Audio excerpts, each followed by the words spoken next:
with the record, as you saw earlier, of 11-8-1.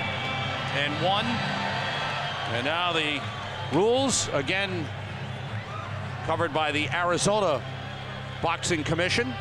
3 knockdown rule is in effect. Mandatory 8 count. There's no standing 8. And the fighter can only be saved by the bell in the final round. Marshall Tillman loosening up and waiting the arrival to the big music. Space Odyssey. And Tommy Morrison hopes to put this man in orbit when he gets in there. That's right.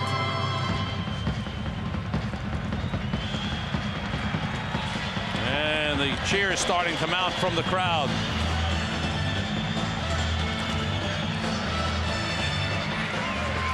The entrance of Tommy the Duke Morrison. It's a big fight for him in a way, Sam, because of those injuries. Not, wanting to see how he's going to sustain after those injuries and see if the broken jaw, the broken hand will bother him. Here he comes. Tommy Morrison, who broke his jaw in the 2nd round against Joe Hip, broke his right hand in the 4th round, had 20 stitches over the right eye. 14 of those 19 wins ended in the 1st round. We are set for the introductions to this heavyweight bout. Let's go to ring announcer Michael Buffer. Once again, ladies and gentlemen, Top Rank Incorporated, Romeo Productions, and the King of Beer, Budweiser, presents a featured bout of our big bouts tonight. The 3 judges scoring this contest: Tommy Fuller, Aaron Kaiser, and Howard Ritchie. And when the bell rings, the man in charge of the action will be Bobby Ferreira. And now, ladies and gentlemen, 10 rounds of boxing. This is in the heavyweight division. Introducing first, fighting out of the blue corner, wearing the black trunks with red trim, weighing 224 pounds. He's from New Orleans, Louisiana. His professional record, 11-8-1, and 10 of those 11 victories are by KO.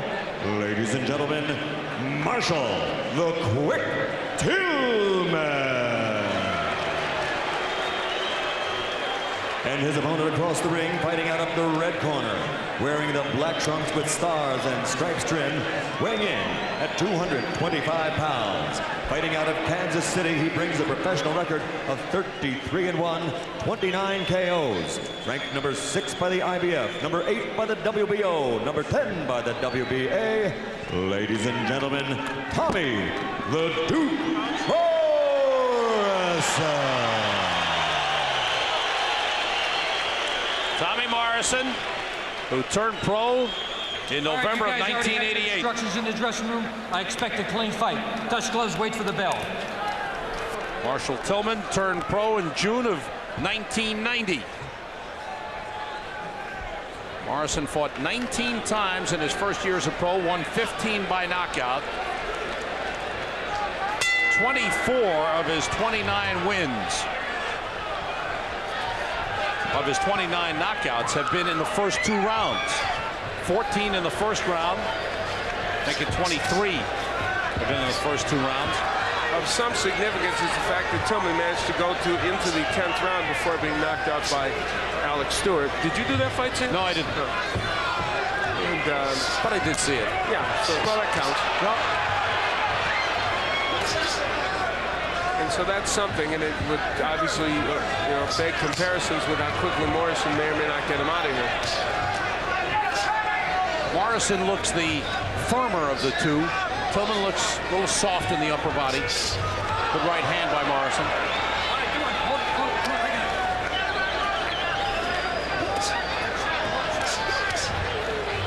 And with all that's gone on, you have to remind yourself Morrison has only the 1 loss. Whenever he faces a second echelon heavyweight like Tillman, Morrison is usually devastating.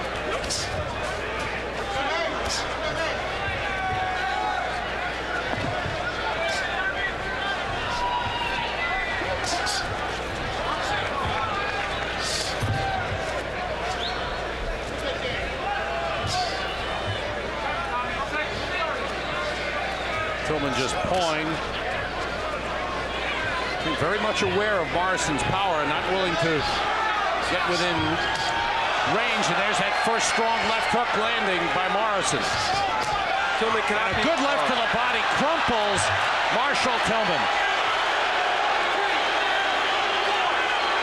Down is 5. 6, 7, 8. Mandatory 8 is counted by Bobby Can you protect Ferrara. yourself?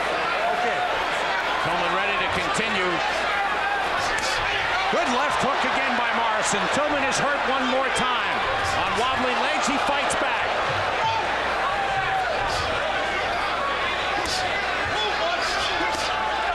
Another left to the body. Tillman staggers across the ring, goes down in tremendous pain. The referee needn't bother counting. Tillman will not get up. 6. That's it. I've never seen a guy get hit with a body shot and roll over like that, or be pushed over. Quite simply, Al, I don't think he was in shape. No, and I think Take that shot. That's why Morrison went to the body like that. And of course, Morrison is a good body puncher, and it turns out to be not quite the work maybe that Morrison would want. He might have wanted 2 or 3 rounds, but he didn't get it. I think so, because Tommy Morrison next will face Carl the Truth Williams in January. And should he win that fight, George Foreman awaits in what looks to be a big money bout. And now Tillman in some pain, turning over as Tommy Morrison went over with concern to check him out. John Brown, Bill Caton, the managers of Tommy Morrison in the ring. Tillman has been helped to the stool in the corner and in a lot of pain. You can see from the outset, he just didn't look to be in any shape at all. Morrison looking strong. Morrison with the broken jaw went on a liquid diet because his jaw had been wired shut after the June bout with Joe Hipp, and he lost over 20 pounds. He went down to 205.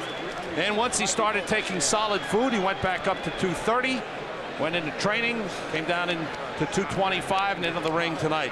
And there you see the punches thrown in less than a round of action. Tommy Morrison throwing 29 punches and landing 17 on the easy target, Marshall Tillman, and takes care of work right away. Marshall Tillman from New Orleans, struggling along now, 1-4 this year. Has lost 5 of his last 6 fights overall, and right now just merely an opponent and a target. For Tommy Morrison, not as much work as he would like as he gets ready to take on what could be a very difficult opponent for him. Right now we have the official announcement. Let's go to ring announcer Michael Buffer. Ladies and gentlemen, the official time, 2 minutes, 23 seconds of the very first round. The winner by knockout victory, his record now 34-1, 30 by KO victory, Tommy the Duke Morrison.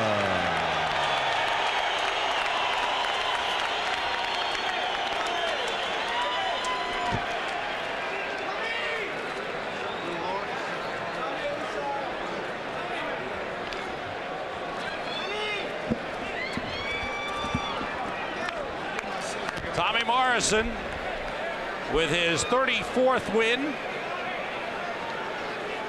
his 30th knockout, and once again adds to the first round knockouts, his 15th first round knockouts.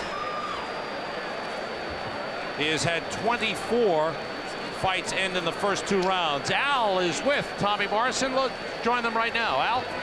Well, Tommy Morrison makes quick work of Marshall Tillman, but then that has happened before. First of all, let's take a look, Tommy. We'll take a look at the where you whacked him with. I think we're going to see the left hook where you knocked him down. Let's take a look here, and you'll comment for us in your own inimitable fashion, as you do. We're used to seeing some of the things we were unfortunate to be able to work with a couple of years ago. We knew that a lot of heavyweights don't go to the body. And, if you kill the body, the head will die too. And that's what we focused on doing early to try to keep him from running from us. And we're able to do it pretty well. And the second knockdown, we're going to take a peek at also. Basically the same thing, just trying to stay busy. I was hoping the fight would go a little longer. Therefore, we could, get a chance to show some people the stuff we've been learning in the gym. But unfortunately, I'm a quick starter, and we've been learning how to calm down the later rounds and put punches together. And that's what's going to take to compete at this level. It's a dilemma, isn't it, in a way for you? Because sometimes you get in there and you're going to get these quick knockouts, and at the times when you would like to have 5 or 6 rounds, not necessarily 5 or 6 rounds like happened with hip with the injuries, but 5 or 6 rounds nevertheless. Right. Well, we're a lot of people regarded this as a warm-up fight, but we certainly didn't, as you can tell. We're going to have just a couple days off, and we're going to be right back in the gym preparing for the fight January 16th. So we're looking forward to it. It's got to be as nice a left hook to the body as you've thrown. Well, it's getting better. There's still room for improvement. If we can do that and also improve in some of the other areas, then we ought to have a world champion on our hands in a couple of years. We're going to take a peek time. We're going to let you look at the actual whole round we're going to look at. So this is your chance to be a sportscaster for a little while before you maybe do it in earnest later on in years if acting doesn't pay off. During this fight, you were able to stalk him and get in on him, and he was not really able to throw too much to discourage you. Well, I tried to start things kind of slow. I didn't want to go right out and start winging left hooks, and which is what most people are used to seeing out of me. And we tried to go out there. I probably should establish my 7 a little bit more, but we're trying to, we're punching our way in rather than getting in and then starting to punch. So a lot of good things are happening. If we continue to improve, then as I mentioned before, there's a lot of good things that are going to happen, but none of that happens unless we take care of this one, which we have, and the next one's January 16th, and we're looking forward to that also. He walked into your left hook a couple of times, which of course is a big mistake for anybody to do that. And as we take a look at this, you can't do that against you. If you do anything, you've got to try and avoid that hook. Well, the people, people come out usually with the right hand taped to the side of their head, but a lot of people forget is that I can go to the body also. Yes. And if we go to the body a couple times, it seems to open some of the things up upstairs. And once we can do that and put those things together, then it's usually the beginning of the end. As long as we can stay competitive in there and improve each and every round on how to relax, which is one of the things that hurt us prior to the Morrison fight. We needed to get to know our body a little bit. Now that we have, we're starting to make some very positive strides. Now, about like this, as we look at it, does this actually help you for Carl Williams, even in its short, its brevity? Well, the areas that we're improving are certainly in the gym. I don't think there's a whole lot you can improve on in a fight like this. But we went out there and we did what we had to do. As I mentioned, we have a couple of days off, and we'll be right back in the gym preparing for that fight. We have some great sparring partners that we feel are going to do us some great justice with that up-and-coming fight. Quickly, Bill, while we're still on tape, what about Tommy's near future? We're going to talk to Bob Arum in a moment about the heavyweight division, but what do you think? The fight is going to be against Carl the Truth Williams on January 16th, and following that fight, he's signed to fight George Foreman in April. Okay. That's firm. And so all that, you feel confident that's the path you're going to take then, no matter what happens? The only thing that I differ with what Tommy said he might be world champ in a year or two. I think he'll be a champ in '93, world champion. All right. Quite definitely. Thank you, Bill. Let's go down to Sam Rosen now. Congratulations, Tom. Let's go down to Sam with Bob Arum.